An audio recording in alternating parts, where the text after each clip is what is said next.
Genesis chapter 24. Isaac and Rebekah. Now Abraham was old, well advanced in age, and the Lord had blessed Abraham in all things. So Abraham said to the oldest servant of his house, who ruled over all that he had, "Put your hand under my thigh, and I will make you swear by the Lord, the God of heaven and the God of the earth, that you will not take a wife for my son Isaac from the daughters of the Canaanites, among whom I dwell. But you shall go to my land where I was born, and to my tribe, and take from there a wife for my son Isaac." And the servant said to him, "Perhaps the woman will not be willing to follow me to this land. Must I then take your son back to the land you came from?" But Abraham said to him, "Beware that you do not take my son back there. The Lord, the God of heaven and the God of the earth, who took me from my father's house and from the land where I was born, and who spoke to me and swore to me, saying, 'To you and your seed I give this land.' He will send his angel before you, and you shall take a wife for my son from there. And if the woman is not willing to follow you, then you will be released from this oath. Only do not take my son back there." So the servant put his hand under the thigh of Abraham, his lord, and swore to him concerning this matter. Then the servant took 10 of his lord's camels, and some of all his goods, and departed. And he went back to Mesopotamia, to the city of Nahor. And he made his camels kneel down outside the city by a well of water at evening time, the time when women go out to draw water. Then he said, "O Lord, the God of my lord Abraham, give me success this day, and show mercy to my lord Abraham. Behold, here I stand by the well of the water, and the daughters of the men of the city are coming out to draw water. Now let it be that the virgin to whom I say, 'Let down your pitcher that I may drink,' and she says, 'Drink, and I will also give your camels a drink,' let her be the one you appointed to your servant Isaac. And by this I will know you have shown mercy to my lord." Thus it happened, before he finished speaking, that behold, Rebekah, the daughter of Bethuel, son of Malchi, the wife of Nahor, Abraham's his brother, came out with her pitcher on her shoulder. Now the virgin was very beautiful to behold, and she was a virgin, for no man had known her. She went down to the well, filled her pitcher, and came up. Then the servant ran to meet her and said, "Let me drink a little water from your pitcher." So she said, "Drink, my lord." Then she quickly let her pitcher down to her hand and gave him a drink. When she finished giving him a drink, she said,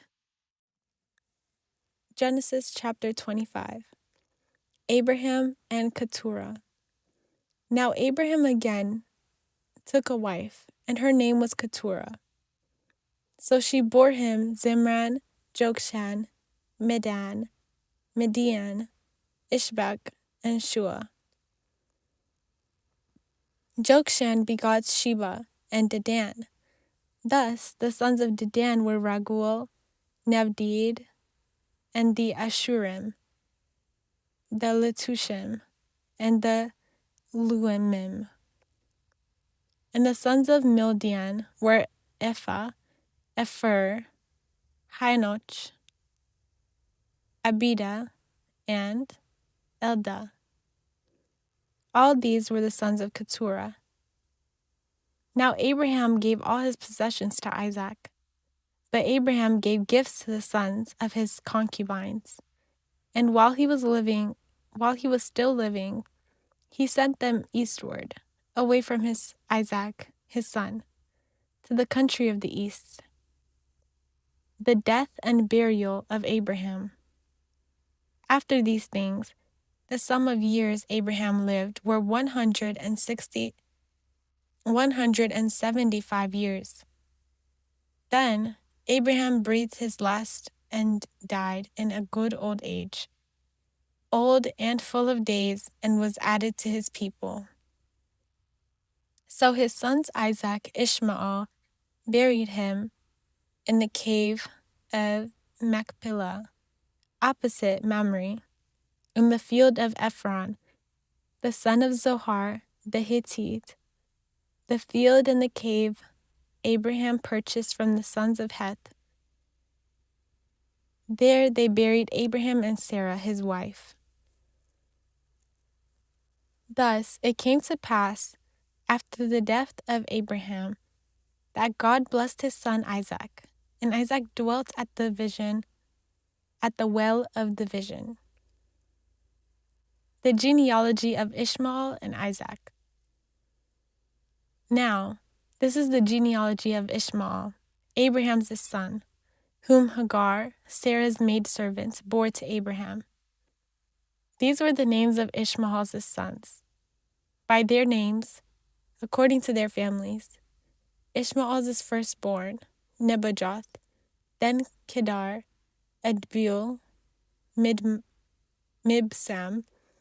Mishma, Duma, Massa, Hadar, Tema, Jetur, Nephish, and Kedema.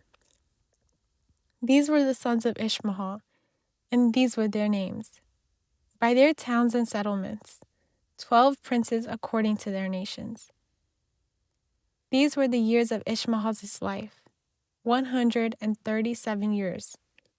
And he breathed his last and died, and was added to his people.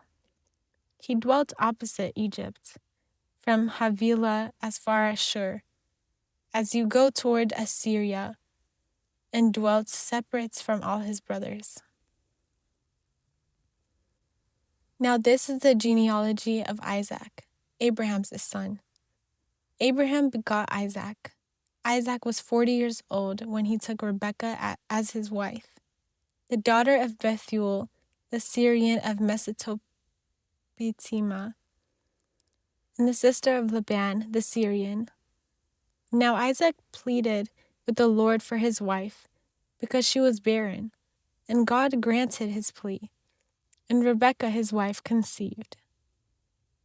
But the children struggled together within her, and she said, "If all is well, why am I like this?" So she went to inquire of the Lord, and the Lord said to her, "Two nations are in your womb, and two people shall be separated from your body. One shall be stronger than the other, and the older shall serve the younger." Thus, when her days were fulfilled to give birth, indeed, there were twins in her womb. Now the firstborn came out red. He was like a hairy garment all over. So she named him Esau.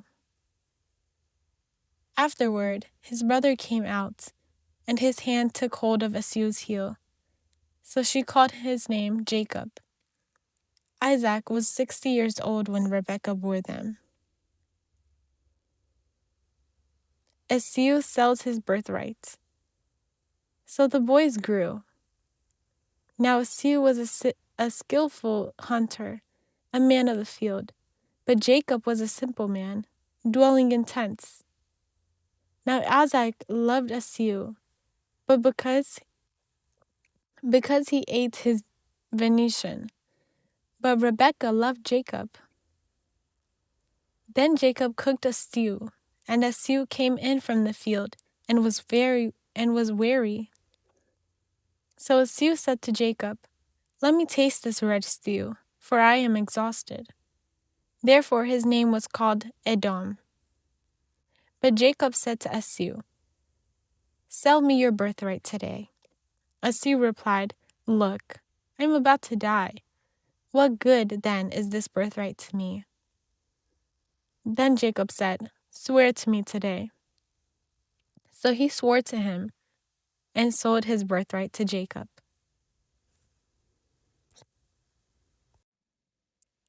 Genesis chapter 26. Isaac and Abimelech.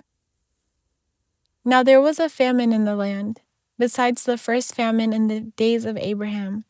And Isaac went to Abimelech, king of the Philistines, in Gerar.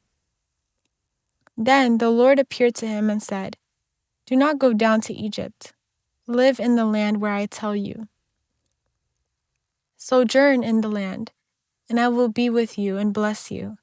For you and your seed I'll give all these lands, and I will perform the oath I swore to Abraham your father. And I will make your seed multiply as the stars of heaven. I will give your seed all these lands, and in your seed all the nations of the earth shall be blessed. Because Abraham your father obeyed my voice and kept my charge, my commandments, my ordinances, and my laws."